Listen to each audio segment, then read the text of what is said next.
All right. Hi, DEF CON. How are we doing? Yeah, thanks. So are we. We're super stoked to be here. We are the Tech Reclaimers, and we're really excited to tell you about a new social movement to reclaim technology from big tech and reclaim control over our digital lives and services. Next slide. So if you're as old as we are, you probably remember when this ad came out. And if not, it's a very powerful moment in 1984 as Apple produced this ad showing them taking down the big brother that was IBM at the time. And they promised us, as part of this new suite of technology companies, that they were there to liberate us from oppression and dominance and centralized surveillance. And in the intervening time period, they have broken that promise to us multiple times over. And so, next slide, where we once thought that those companies were this person coming to break the hold of big tech over us. Now this task falls to us. And so we are here to take down the big tech companies through a bottom-up social movement that'll help spread the knowledge and skills necessary for a wider variety of people to take control of their technical lives. Next slide. So we're actually a small group of 3 conscientious objectors. I'm Janet Vertesi. I'm a sociology professor at Princeton. I've been a conscientious objector to big tech since 2012 when I opted out of Google, kept a privacy undetected from the internet in 2014, which went viral, and have been running the opt-out experiments online at optoutproject.net for many years. Andy has been abusing computers since they came with cassettes. And he has 3 decades of experience in software engineering, primarily in environmental work and also in cybersecurity, and has opted out of Facebook twice. So second or third time is probably the charm. As well as reclaiming his media and other kinds of effects online. And then Allie, we're fortunate to be working with her. She also has experience in not-for-profit management, in training, and in human-computer interaction. So as a team, we've been putting our heads together trying to figure out how do we combine these skills to make sure that more people have the tools and the resources they need to make the effective switch away from the big tech systems to alternatives. So, go ahead. Our vision, we're building Tech Reclaimers because we each have the right to control our data, devices, and services, and we want everyone to know how. Because when we don't, we surrender control and allow others to decide what is in our best interests, because most people don't feel like this right belongs to them anymore. We're here to restore the sense that we, the users of technology, should be in the driver's seat. And because people are increasingly conditioned to think, not to think about it, and that giving away all of our information has just become normal. They're told that privacy is dead and the technologies that might guard it are too expensive and out of reach. We're going to liberate ourselves, peer-to-peer, one human at a time. So what is the problem? In a nutshell, big tech is capturing everything. Our online behaviors, race, sexual preferences, religion, politics, our social graphs, the things we buy, the media we enjoy, where we live, where we work, where we travel to, and who we associate with online and in person. Our web browsers, phones, smart TVs, smart homes, smart cars, all of it is being used to capture data. And this data is being hoarded and analyzed on a staggering scale. If you haven't heard of real-time bidding, this is where advertisers bid to serve you ads literally as you visit a website or open a mobile app. They're competing and bidding to, based on your profile information, to win that ad impression in milliseconds. According to Research and Markets, the global spend on RTB in 2024 was estimated to be around $50 billion US, and it only is getting bigger. And then there are data brokers who capture everything about you. They use things like tracking cookies and invisible pixels, harvesting information from public sources. They buy from the DMV. They buy from your supermarket. They buy your data from the airline. They buy from anyone who will sell. And then they sell this information to big tech, or it can be bought by law enforcement. And the government has backdoors into big tech platforms anyway. Who needs a warrant at this point? For the last few years, all of this is being fed to train AI models and being sold back to us as AI products. But if they're capturing everything, it's because we are deeply entangled. When we look at what it takes to leave big tech, it's a complex problem.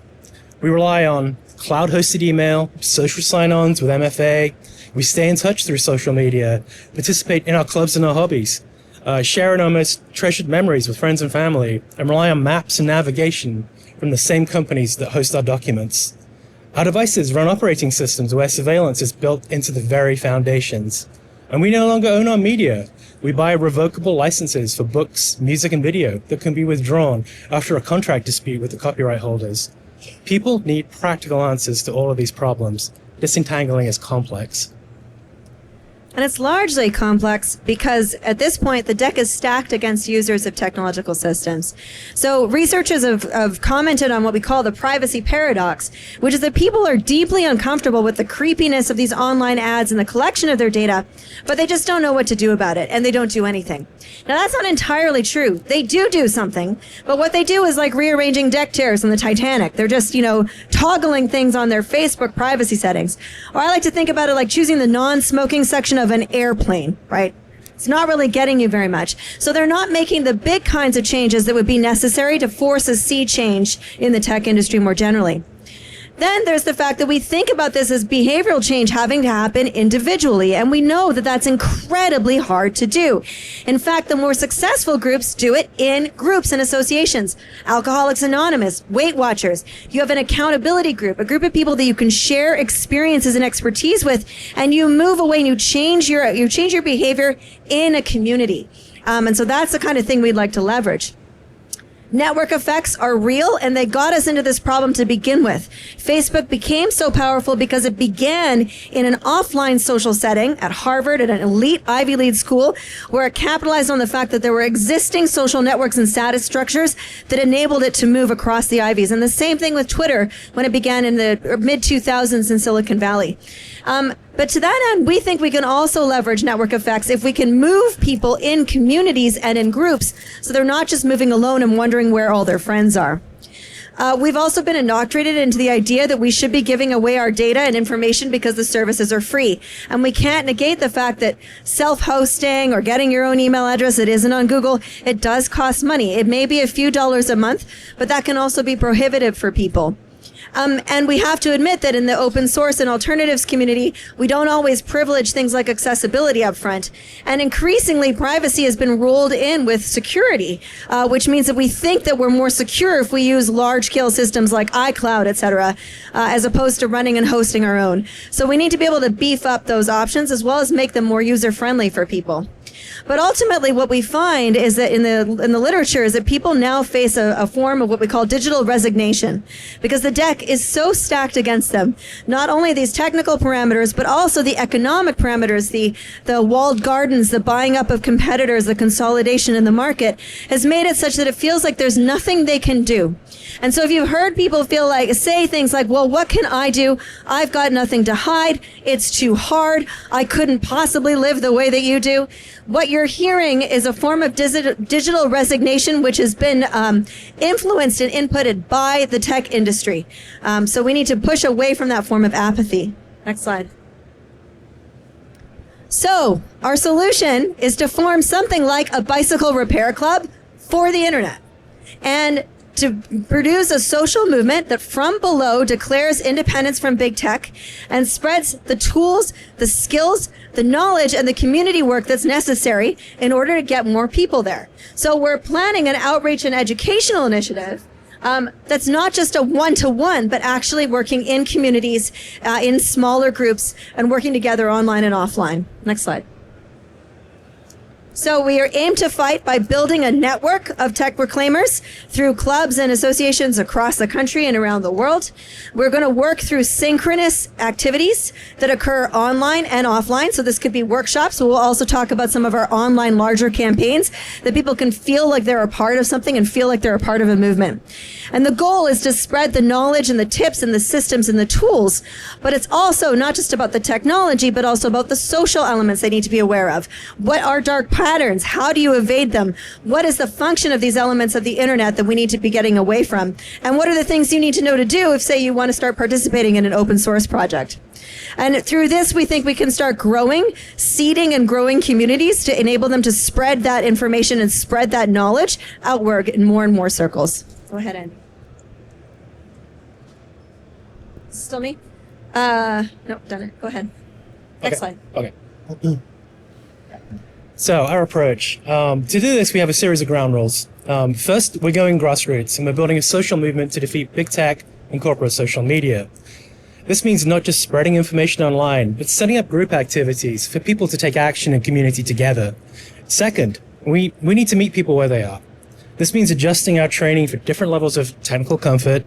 This also means being active on places like Discord or Blue Sky or TikTok, so we aren't just preaching to the choir. And as we walk people through how to leave systems, we can share our expertise, but we also need to be here to listen. We're going to offer multiple pathways and options. Some people will get there by getting a new password manager or experimenting with web browsers. Others may appreciate campaigns to erase a suite of tools. And we don't believe there is one best tool or one best approach.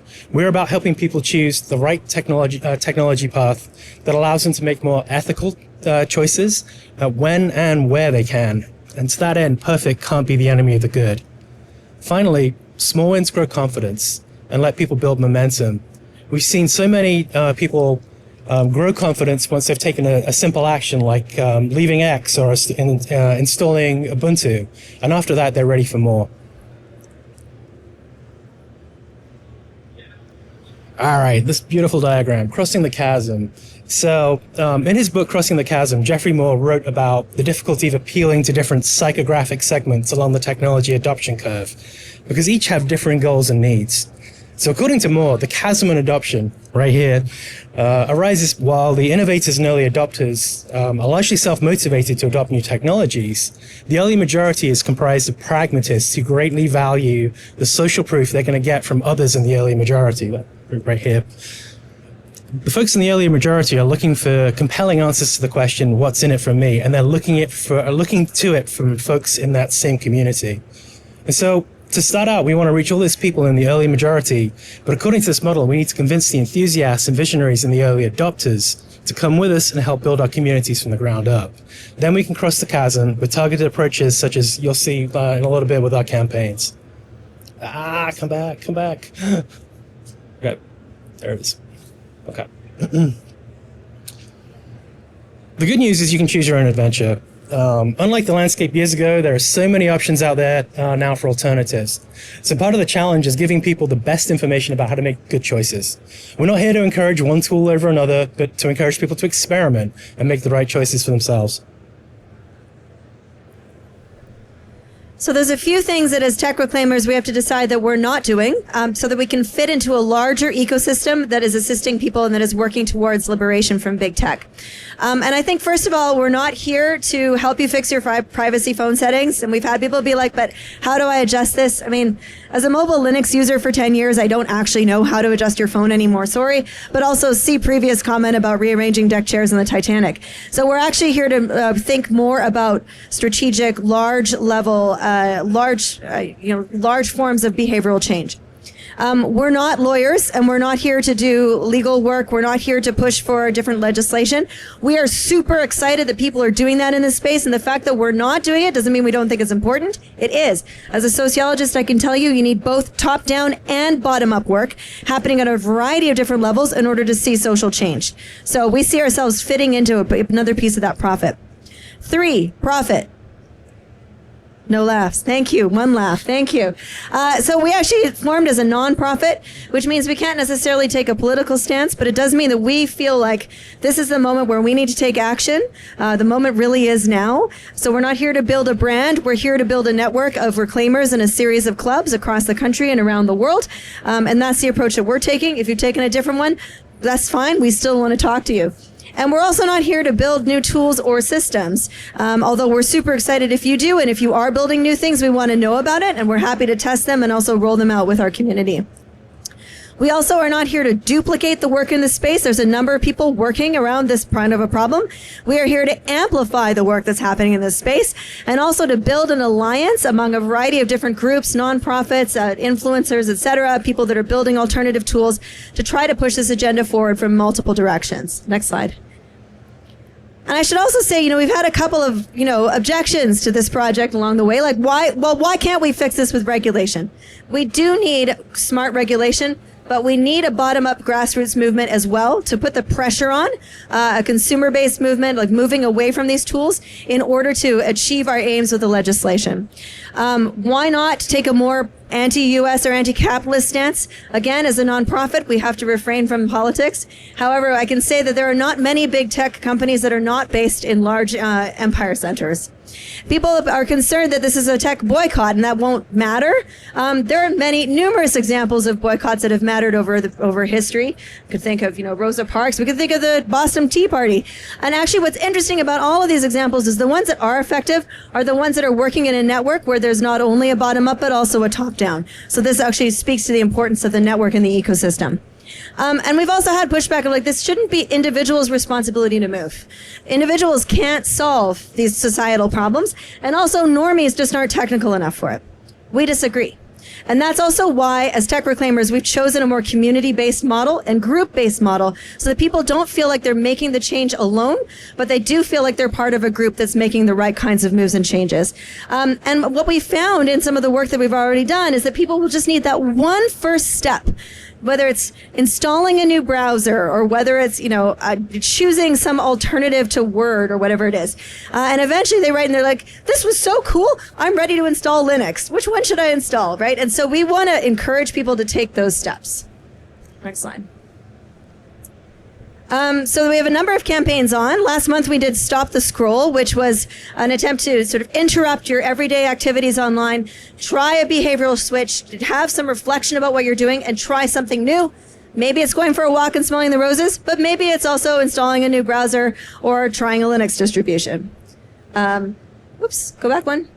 This month we're doing our Chuck Zuck campaign, which is an attempt to get off at least one of the Zuckerverse products, bonus points if you get off all of them. But I'm really interested in asking people what's stopping them from deleting their accounts. What can we do to make that easier? And again, if this becomes something that people are doing en masse, it's something they can participate in. And we're going to start a Discord later this fall that'll help people help each other online as they do this. Next slide. And in September, we're going to say goodbye to Gemini with helping people actually make the setting change on their phone that will disable the automated AI recognition systems, but also experimenting with de-Googled phones. And if you're ready to make that leap, what would it look like to put Calyx or Graphene or some other alternative on your phone? Next slide.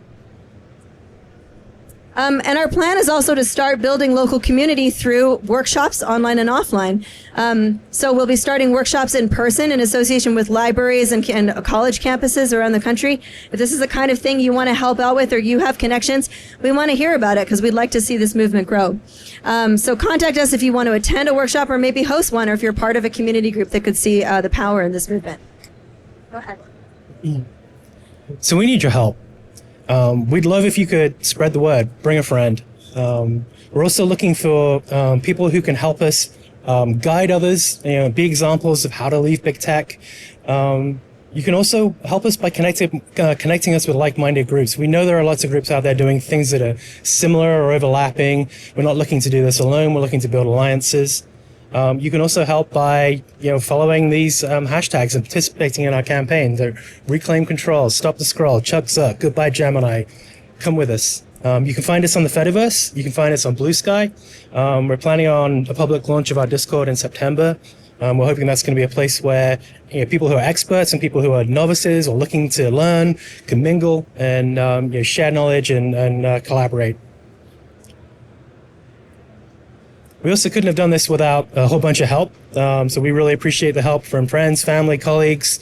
We're making alliances. We're making friends. We had a lot of great conversations here. We have some partners in the UK, so we're moving forwards.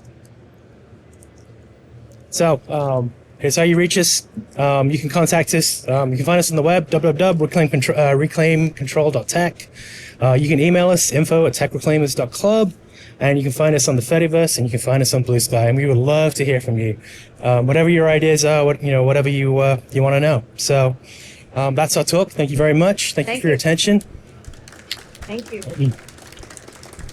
And we are happy to take your questions if you have any. Any questions? Thoughts? Yeah. A lot of us are using it for the social aspects. What do you think would be our best approach for those who are using it as their advertising business? Using what, like big tech more generally? Alternatives we can use to things like Instagram, like businesses. Yeah. Businesses that literally don't exist on the web. They use Facebook. Yeah. So the question is, what's the solution for like your local businesses that are using big tech products and social media in order to like basically de facto be their website? This is a huge issue for us, and we also see this with nonprofits that will gravitate towards free tools like Google and Facebook as well. So they'll be using like the G Suite, et cetera. I think it's key to we can let people know, first of all, Fediverse pages, right, are hosted and they're visible online. They're functionally quite equivalent to Facebook in terms of the way that they're visible. And there are ways to move in, monetization. There's other, the Patreons, et cetera, of the world. So I think there are collections of tools that can be used. I think also, and understanding also working with, say, nonprofits or with small businesses of what it would take to run a Nextcloud or what it would take to sort of migrate off Google. And again, these are the kinds of things that need hand-holding, and they need groups, and they need tools that are strong enough to support a new sort of generation of users. So we're not thinking this is going to roll out to the whole world yet. Remember the crossing the chasm? We're looking at that very early adopter group. And there's one other thing I wanted to say about that. Let me think. Do you have anything else you wanted to add? On the network effect, yeah. Oh, yeah.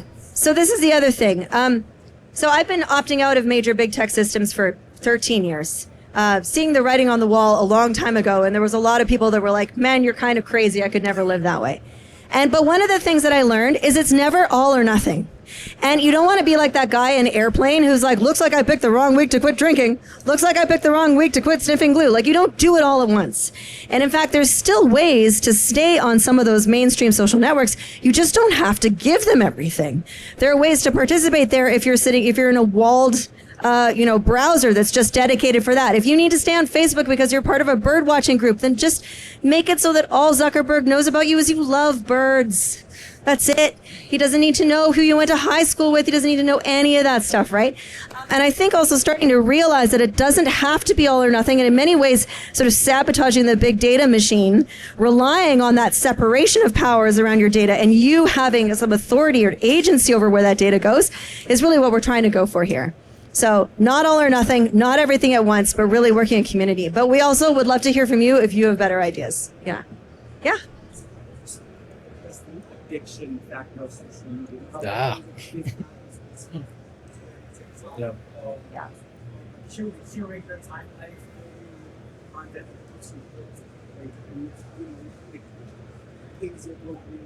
Yeah. Great question. You take it? Yeah. So the question was, how do you address the addictiveness of these platforms and how it's been built in? So I also work in human-computer interaction, and I was there at all the meetings where we talked about persuasive design. I was there as they started using the very techniques they use to build the machines and slot machines in Las Vegas and started applying that to their products and systems. And I remember seeing all of that roll out through things like psychology classes and symbolic systems at Stanford that taught the new engineers of this next generation of companies how to hijack our perceptual apparatus. So it's not just the algorithmic curation, it's also the fact that we have been hacked. And one thing I find about moving to decentralized or federated social media is it is so much more pleasant there because you're not constantly assaulted. The fact that I run Linux on my phone, I'm in charge of my phone. It's not trying to get all my attention all the time. It's not listening to me, right? There's something about the extraordinary piece of the experience of just getting it to, talk to other people online without the algorithms in the way and without the machinery of behavioral attention in the way that I find is really pleasing enough to people that in fact they are looking for that dopamine hit instead. So on the one hand, there's the kind of like, oh, well, what would I do if I weren't scrolling? And there are things you need to do in order to break the cycle of addiction.